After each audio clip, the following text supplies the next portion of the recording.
पर आपको अपने एम को क्लियर रखना है कि आप किस चीज़ के लिए इतने दिन से तैयारी कर रहे हैं। और थोड़े टाइम बीच में हर किसी की पढ़ाई थोड़ी ऊंची नीची हो जाती है, बट आपको ये कंसिस्टेंसी मेंटेन रखनी है। साइंस एंड टेक में मोस्टली जो न्यूज़ में रहता है उससे रिलेटेड ही क्वेश्चन आते हैं। और साइंस टेक के लिए आप एनसीईआरटी फॉलो कर सकते हो। इम्पॉर्टेंट है कि बीपीएससी का जो पैटर्न चेंज हो गया है, तो नए पैटर्न के साथ हमें तैयारी करना चाहिए। हेलो दोस्तों, नमस्कार। स्वागत है आप सभी का एक और नए वीडियो में। दोस्तों, इस टाइम 69 बीपीएससी इंटरव्यू चल रहा है और मैम अभी आ रही हैं इंटरव्यू देकर। चलिए जानते हैं मैम से क्या क्वेश्चन पूछे गए और साथ ही साथ जो प्रीलिम्स 17 का होने वाला है, अप्रॉक्सीमेट 2 मंथ का टाइम है, तो कैसे उसके लिए एक स्मार्ट स्ट्रेटेजी बनाई जाए। बहुत सारी चीज़ों प्री और मेंस पर जानेंगे। तो मैं हमारे तरफ से और जो प्यारे छात्र वीडियो देख रहे हैं उनकी तरफ से स्वागत है हमारे चैनल पर। Thank you. और फर्स्ट ऑफ ऑल मैम आपसे हम जानेंगे कि आपका नाम क्या है और आप कहाँ से हैं। मेरा नाम आयुषी मनु है और मैं पटना से हूँ। जी, अभी तक आपकी एजुकेशन क्वालिफिकेशन क्या रही मैम। मेरा ग्रेजुएशन हुआ है पटना विमेंस कॉलेज से इकोनॉमिक्स ऑनर्स में, और अभी मैं एज अ क्लर्क बैंक में काम कर रही हूँ। जी, थोड़ा सा ये बताइए मैम कि जैसे आपका माध्यम इस एग्ज़ाम में क्या रहा और बीपीएससी में कौन सा प्रयास है आपका। मेरा जो मीडियम है वो इंग्लिश था और ये मेरा 3rd अटेम्प्ट है। जी, अगर बात करें मैम जो गवर्नमेंट जॉब अब तक कितने साल से कर रही हैं। मेरा जो बैंक का जॉब है जी। वो 2 महीना हुआ है अभी। अभी 2 महीने हाँ। हुए हैं। जी बिल्कुल। जैसे अभी आप इंटरव्यू दे कर आ रहे हैं, कुछ क्वेश्चन यदि आप रिकॉल कर पा रहे हैं जैसे।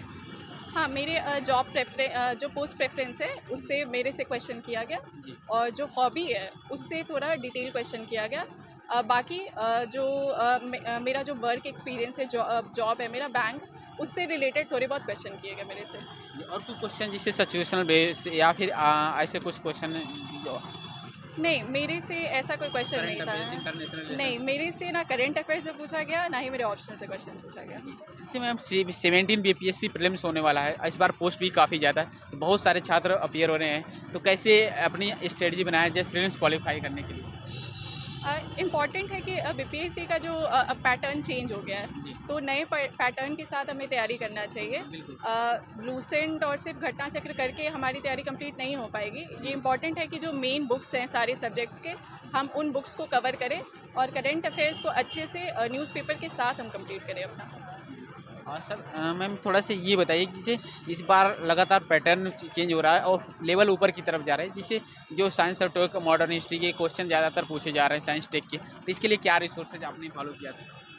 साइंस एंड टेक में मोस्टली जो न्यूज़ में रहता है उससे रिलेटेड ही क्वेश्चन आते हैं। और साइंस टेक के लिए आप एनसीईआरटी फॉलो कर सकते हैं, उससे आपका बेसिक अच्छा सा स्ट्रॉन्ग हो जाएगा। और हिस्ट्री के लिए ज़रूरी है कि जैसे स्पेक्ट्रम है, बिपिन चंद्रा है, ऐसे बुक को आप एक बार कवर कर लीजिए, इससे आपका बेस काफ़ी स्ट्रॉन्ग हो जाएगा। करंट अफेयर्स और बिहार स्पेशल का भी एक पार्ट होता है, तो इसके लिए कैसे। बिहार स्पेशल के लिए जो भी बुक नॉर्मल बुक आती है क्राउन की, उसको आप अच्छे से कंप्लीट कर लीजिए। और करेंट अफेयर्स के लिए वही बुक है, आपको जो भी मैगजीन्स मिलते हैं उनको करें और अपने न्यूज़पेपर के साथ उसको सब्सटेंशिएट करते रहें आप। और थोड़ा सा ये बताइए मैम, जैसे हिस्ट्री और ज्योग्राफी पॉलिटी के लिए जो जो इकोनॉमिक सर्वे आता है उसके लिए थोड़ा ये बताइए। इकोनॉमिक सर्वे के लिए बहुत सारी कोचिंग इंस्टीट्यूट अपना नोट्स लेके आती हैं, आप उसको कंप्लीट कर लीजिए। और बाकी ज्योग्राफी इकोनॉमिक्स का जो थ्योरेटिकल पार्ट है उसके लिए आप एनसीईआरटी फॉलो कीजिए। ये आप कोचिंग सेल्फ स्टडी से किए हैं या फिर कोचिंग ज्वाइन किया। नहीं, मेरा सेल्फ स्टडी था। थोड़ा सा जानना चाहेंगे मैम, ये मोटिवेशन आपको कहाँ से मिला कि नहीं हमें सिविल सर्विसेज में जाना है, या फिर खुद शुरू से ही था कि नहीं। नहीं, देखिए बिहार में तो सिविल सर्विसेज का सपना सबका खुद से ही और शुरू से ही होता है तो इसमें तो सर कोई नई बात नहीं है। बिहार में सिविल सर्विसेज एक ऐसा है कि हर किसी को एक बार बिहार में सिविल सर्विसेज की तैयारी करने का दिल होता ही है। जी बिल्कुल। जैसे प्री के बाद आफ्टर 3 मंथ मेंस का एग्जाम होता है, तो जी मेंस का भी काफ़ी रोल होता है, इसी पर सिलेक्शन होता है। तो GS1 GS2 के लिए जैसे थोड़ा क्या स्ट्रेटजी बनाई जाए, और जो इस पेपर लिखने से पहले एक शॉर्ट नोट्स बनाया जाता है जिससे बहुत सारी चीज़ों इंक्लूड किया जाता है, थोड़ा उस पर भी बस गाइड कीजिए। आंसर राइटिंग आपको डेली प्रैक्टिस करना होगा। जब आपका प्रीलिम्स का एग्ज़ाम हो जाता है, वो अच्छा जाता है, तो आप उसी समय से आंसर राइटिंग का प्रैक्टिस आप स्टार्ट कर लीजिए। और बहुत सारे जो कोचिंग के भी मटेरियल्स होते हैं जो फ्री में भी आपको क्वेश्चन प्रोवाइड करते हैं, आप उनको भी अटेम्प्ट कीजिए। आपको जो भी अगर न्यूज़ में कोई भी इवेंट है, आप उस पे खुद से आंसर लिखने की कोशिश कीजिए। तो वो सारा सेल्फ प्रैक्टिस ही है जो आपका आंसर राइटिंग इम्प्रूव कर सकता है। जी, बिल्कुल। जैसे इसमें एक ऐसे पेपर इस बार से इंक्लूड किया जाता है, इसका भी 300 मार्क्स 1/3 इसका जैसे रोल है, तो इसके लिए ऐसे के लिए मैम क्या रिसोर्सेज फॉलो किया था और एक बेस्ट ऐसे लिखने की क्या-क्या क्वालिटी होनी चाहिए? कुछ कीज पॉइंट बताइए।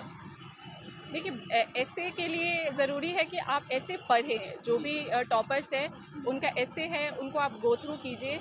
एसे बहुत जेनरिक टॉपिक पे आता है तो उस पे आंसर तो अच्छा ऐसे तो नॉर्मल लिखना उतना डिफ़िकल्ट नहीं होता है, बट आप कोशिश कीजिए कि आपके जो एसे है उसको आप डेटास के साथ सब्सटैंशिएट कीजिए। आप उसमें डेटास डालिए, आप उससे रिलेटेड अभी कुछ न्यूज़ है, कोई इवेंट है तो उसको आप ऐड कीजिए, तो इससे आप अपना एसे को और बेहतर कर सकते हैं। जी सो मैम थोड़ा-सा हम आपसे जानना चाहेंगे कि आंसर राइटिंग की शुरुआत कहाँ से करें? क्या मतलब प्री क्वालिफाई जनरली लोगों का हो जाता है, लेकिन जो कभी मेंस नहीं लिखे हैं, तो उनके लिए इस पहला कदम तैयारी में आंसर राइटिंग कहाँ से हो? देखिए आंसर राइटिंग के लिए कभी आपको ऐसा नहीं लगेगा कि आप इतना जानते हैं जी, बिल्कुल। कि आप आंसर राइटिंग करिएगा। आंसर राइटिंग आपको जब से भी लगता है कि आपको शुरू करने की ज़रूरत है, शुरू में आप अच्छा आंसर नहीं लिख पाएंगे, हर किसी के साथ होता है, बट उन्हीं को आप कंटिन्यूअस करके आप लिखिएगा, आप एक हैबिट बनाइएगा, तो धीरे धीरे आपका आंसर इम्प्रूव होगा।